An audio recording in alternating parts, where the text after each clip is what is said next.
Selamat pagi Bapak, Ibu yang dikasihi oleh Tuhan. Mengucap syukur bahwa pada pagi hari ini sebelum kita memulai aktivitas kita sepanjang hari, kita memulainya dengan merenungkan sebagian dari firman Tuhan. Mari kita saati dalam doa. Bapa, kami mengucap syukur buat setiap kebaikan-Mu dalam hidup kami. Kami mengucap syukur buat perlindungan-Mu sepanjang malam dalam hidup kami, istirahat kami Tuhan. Terima kasih. Pagi ini kami boleh memulai hari kami untuk kami merenungkan sebagian firman Tuhan. Roh Kudus bicara buat kami semua. Terima kasih. Kami nikmati firman Tuhan, bersyukur dalam nama Tuhan Yesus. Haleluya. Amin. Puji Tuhan, bagi semua, tema renungan kita pada pagi hari ini adalah menanggapi masalah seperti Yesus menanggapi. Ya, saya ulang saudara, tema kita hari ini adalah menanggapi masalah seperti Yesus menanggapi. Ya, sehingga saat kita menghadapi masalah, kita tidak menjadi pahit hati. Ya. Atau ketika kita menghadapi masalah, kita tidak cepat putus asa. Ya. Atau ketika kita menghadapi sebuah masalah, tidak membuat kita menjauh dari persekutuan dengan saudara-saudara seiman kita, ya. Atau bahkan ketika kita menghadapi masalah, kita tidak menjadi menjauh dari hadirat Tuhan, ya. Puji Tuhan, ada 3 hal yang akan kita bahas di pagi hari ini, ya, dari pokok renungan kita hari ini, ya. Yang pertama adalah kita akan mengingat ketika kita bertemu dengan sebuah masalah, ya, kita akan mengingat bahwa rencana Tuhan itu baik, ya. Sekali lagi saudara, rencana Tuhan itu baik, ya, puji Tuhan. Meskipun saat ini mungkin kadang ketika kita bertemu masalah, kita masih belum bisa melihat, ya. Tetapi kita kan tetap percaya dan kita mau tetap berkata, Tuhan, aku percaya, aku mau belajar percaya bahwa rencana-Mu pasti yang terbaik buat kami, ya. Saudara, Tuhan memberitahu pada Nabi Yeremia dalam Yeremia 29 ayat 11, ya, bahwa Tuhan mengetahui rancangan-rancangan yang terbaik untuk kita, ya. Yuk, kita akan baca ayat pertama kita di Yeremia 29 ayat 11, ya. Saya akan bacakan buat saudara-saudara. Sebab aku ini mengetahui rancangan-rancangan apa yang ada padaku mengenai kamu. Demikianlah firman Tuhan, yaitu rancangan damai sejahtera dan bukan rancangan kecelakaan, untuk memberikan kepadamu hari depan yang penuh harapan. Ya, pasti sebagian dari saudara sangat familiar ya dengan ayat ini, bahkan mungkin sebagian hafal, ya, atau menjadi ayat favorit, ya, bahwa Tuhan mengetahui rancangan-rancangan apa yang ada padanya mengenai kita semua, ya, saudara. Tapi Tuhan, mengapa saya masuk dalam kondisi yang seperti ini? Tuhan, kenapa masalah ini Tuhan Kau izinkan? Ya. Kenapa aku terpisah dari orang tuaku, harus dijual sebagai budak? Ya, saudara tahu kisah ini ya. Dan harus difitnah, kemudian masuk dalam penjara. Ya, tahu persis ya saudara cerita ini ya. Ya, mungkin gambaran masalah kita saat ini seperti cerita Yusuf, ya, difitnah, menanggung masalah karena perbuatan orang lain membuat kita susah. Tapi kita lihat, saudara, pada ujung rangkaian kisah Yusuf, ya, ketika saudara-saudari mengetahui bahwa sang penguasa, wakil penguasa dari Fir'aun adalah saudaranya, yaitu Yusuf yang sudah mereka jual, ya, mereka ketakutan. Tetapi Yusuf menyadari ketika dia bertemu dengan saudara-saudaranya, dia berkata begini saudara, ya, di Kejadian 50 ayat 20, ya, ujung dari cerita itu Yusuf menyadari, ya. Saya bacakan saudara, memang kamu telah mereka-rekakan yang jahat terhadap aku, tetapi Allah telah mereka-rekakannya untuk kebaikan. Yusuf berkata, saudara-saudaraku, ini bahasa sehari-harinya saudara ya. Engkau memang sudah merancang yang jahat. Engkau sudah melakukan yang jahat. Ya. Engkau melakukan perbuatan yang jahat terhadap aku. Tetapi dari rangkaian semua itu ada dalam kendali Tuhan. Ya. Bahwa Allah telah meraka-rakakannya untuk kebaikan. Ya. Saudara. Nah, demikian juga Raja Hizkia. Ya. Ketika dia dihadapkan pada satu penyakit yang membahayakan hidupnya, bahkan dia tidak punya waktu lama untuk hidup, pada ujungnya dia menyerukan hal yang sama, yaitu tentang penyakitnya yang membahayakan hidupnya. Ya, kita baca di Yesaya 38 ayat 17a ya, saya baca. Sesungguhnya penderitaan yang pahit menjadi keselamatan bagiku. Ya. Saudara-saudara, setiap kita tidak terhindar dari sebuah masalah. Ya, kita semua tidak terhindar dari masalah. Ya. Saya menghadapi masalah, saudara menghadapi masalah. Tapi kita mau belajar, ya, bahwa pada saat kita berada dalam masalah, fokus kita, pandangan kita, ya, orientasi pikiran kita tidak terus terpaku pada masalah-masalah tersebut, saudara ya. Tetapi kita mau belajar fokus bukan pada rasa sakit dari masalah tersebut, ya. Karena itu yang Tuhan Yesus ajarkan dalam kehidupan kita, ya.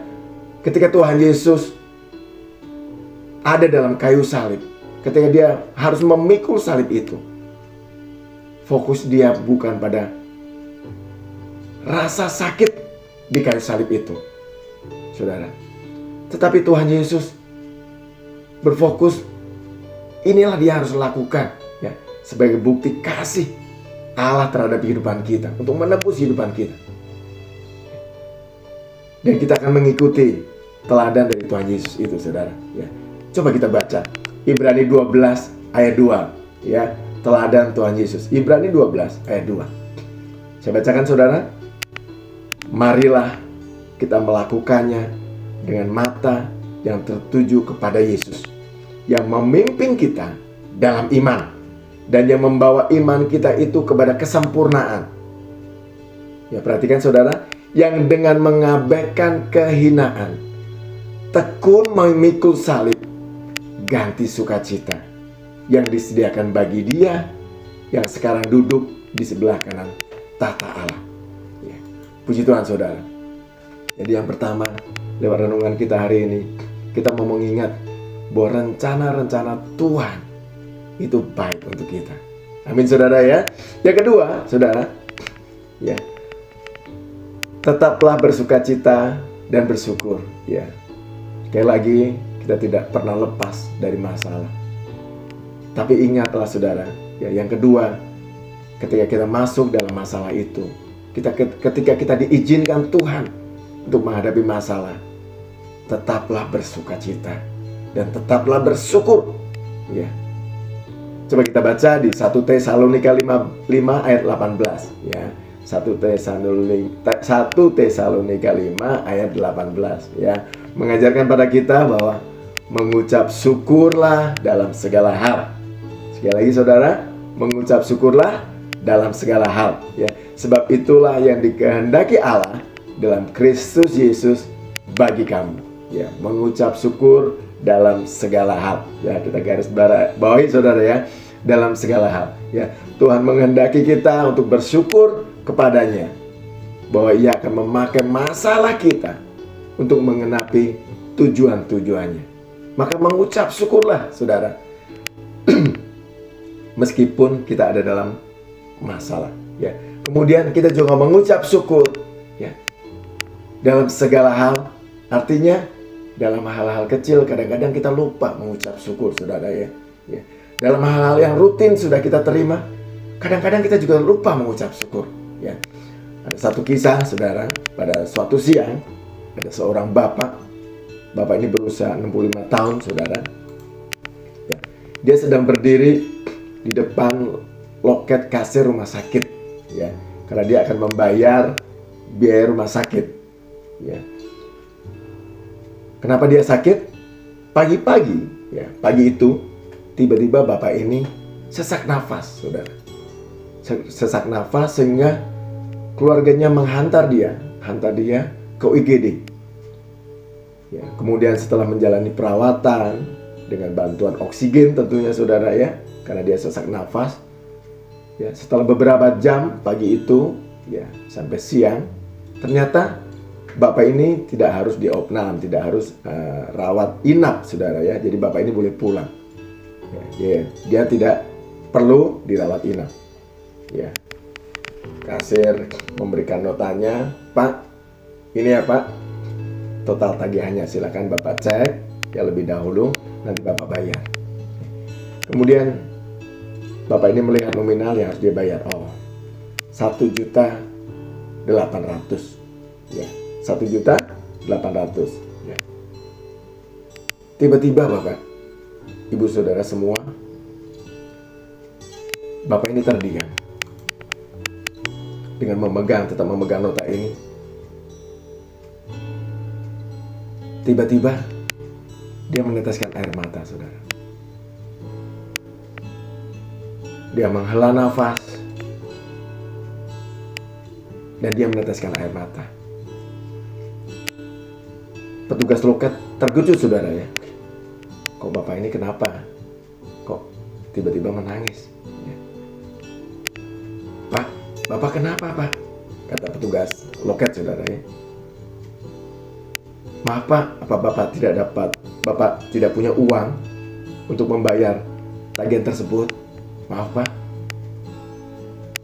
Bapak ini segera menghapus air matanya dan berkata, bukan, saya bukan tidak bisa membayar, ya saya bisa membayar ini.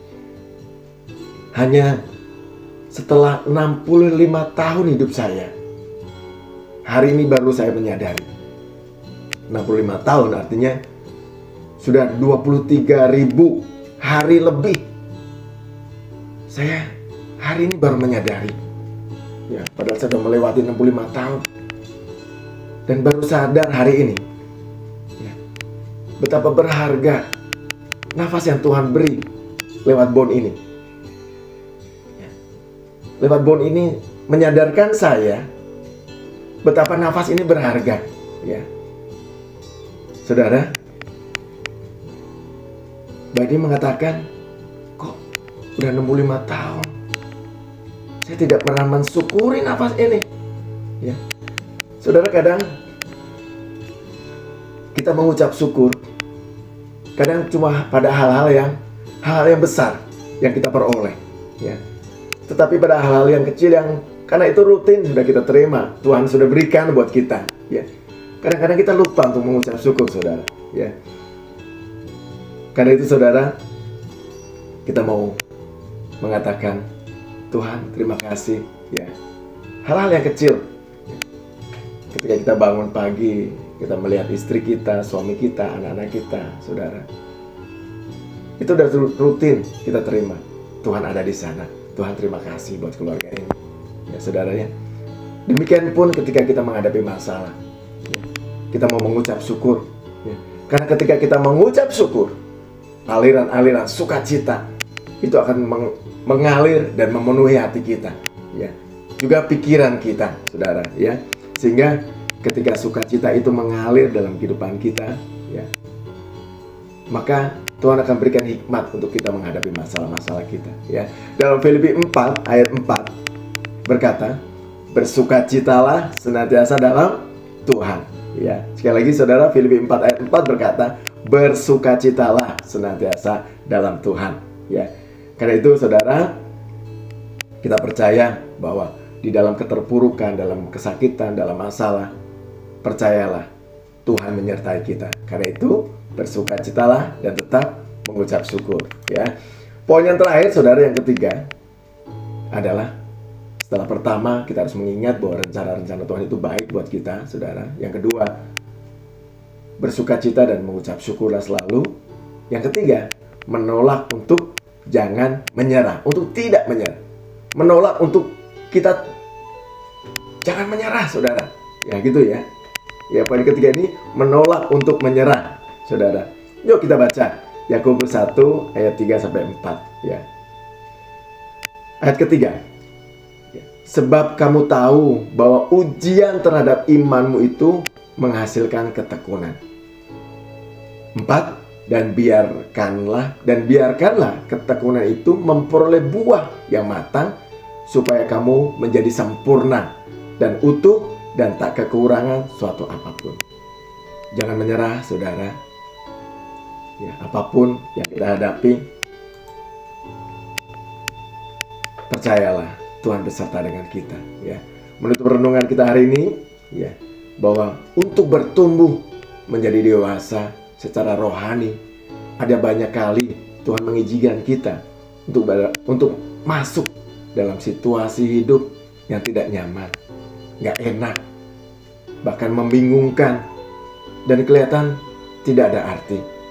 Tapi percayalah saudara-saudara, Bapak Ibu semua yang dikasih Tuhan, dalam situasi dan kondisi saat itulah, ya, ketika kita menghadapi masalah, ketika kita menghadapi ketidaknyamanan, kita akan melihat tangan Tuhan bekerja di sana. Ketika Bapak Ibu semua masuk dalam masalah, diizinkan Tuhan menghadapi masalah, tetap percaya dan kita akan melihat kuasa Tuhan mampu bekerja di sana, saudara. Jadi jika dari Bapak Ibu semua saat ini sedang berada dalam situasi masalah apapun itu, Bapak Ibu semua teruslah mendekat pada Tuhan dan percayalah terus padanya. Ya. Kemudian kita tidak lagi komplain, ya, tidak lagi mengeluh pada Tuhan. Tuhan, kenapa sih Tuhan harus izinkan aku menghadapi masalah ini? Ya. Tapi lewat renungan kita hari ini, kita mau berani berdiri di hadapan Tuhan dan berkata, Tuhan, lewat masalah ini, apa sih yang Engkau mau titipkan padaku untuk aku pelajari? Ya. Tuhan, Engkau ingin aku pelajari apa dari semua masalah yang sedang aku hadapi ini? Puji Tuhan, haleluya, saudara-saudara ya. Tetap percaya pada rencana Tuhan. Rencana Tuhan itu indah pada ujungnya, pada waktunya. Ya, yang kedua, bersukacita dan bersyukurlah. Yang terakhir, jangan menyerah. Ya, puji Tuhan. Mari kita berdoa, saudara, sebelum kita beraktivitas ya. Tuhan, mengucap syukur buat firman Tuhan pagi hari ini. Tuhan, tanamkan dalam hati kami, untuk kami percaya, untuk terus kami percaya bahwa dalam setiap kondisi keadaan kami, dalam setiap musim hidup kami, Tuhan ada di sana. Kami bersahati bersama saudara-saudara kami yang lain. Kami berdoa buat saudara kami yang saat ini mungkin Tuhan izinkan menghadapi masalah penyakit kah, kondisi keuangan, ekonomi keluarga kah. Tuhan, kami berdoa bersahati di dalam nama Yesus. Tuhan, berikan kekuatan buat saudara-saudara kami ini. Mampukan mereka untuk berdiri di hadapan Tuhan dan berkata, Tuhan, izinkan melalui masalah-masalah ini kami mau belajar percaya, untuk kami boleh melihat tangan Tuhan bekerja, kuasa Tuhan bekerja dalam nama Yesus. Tuhan, berikan solusi buat saudara-saudara kami. Terima kasih Tuhan, kami akan memulai hari ini, kami akan melangkah melalui firman Tuhan ini. Dan kami percaya sepanjang hari ini berkat Tuhan dalam kehidupan kami, pertolongan Tuhan dalam kehidupan kami, karena kami akan melangkah di sepanjang hari ini di dalam nama Tuhan Yesus Kristus. Terima kasih Tuhan, mengucap syukur, kami mengucap syukur, ini doa kami dalam nama Tuhan Yesus. Haleluya, amin. Baik Bapak Ibu semua, selamat beraktivitas. Tuhan Yesus memberkati kita semua. Haleluya.